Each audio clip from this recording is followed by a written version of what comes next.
gusoma isengesho muri Bibiliya byatuye ibyo tumagiye mu ijuru, yasenzwe n'umutima wiyoroheje, wari umutima wuzuye urukundo.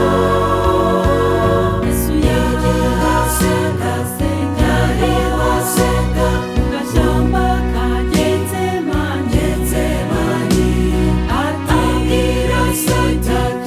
abwira Sati ati igikombe cy'intege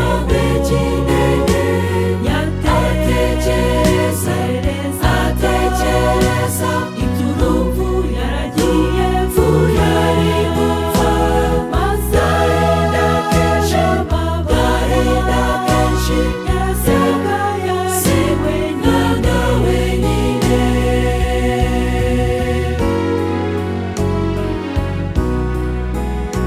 Mbese wakumva ukuntu yarababaye, aravuga ati icyo ushaka ntikibe, yajyanywe nk'umwana w'intama ujya kwicwa, niwe wapfuye wabaye igitambo.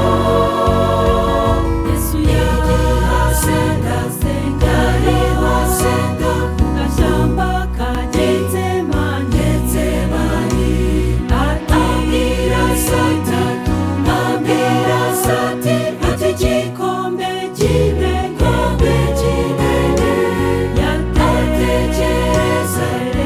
atekereza iby'urupfu yaragiye ari gupfa, maze agahinda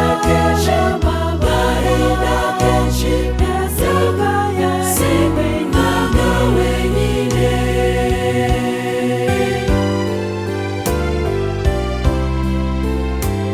Ubwo yasengaga afite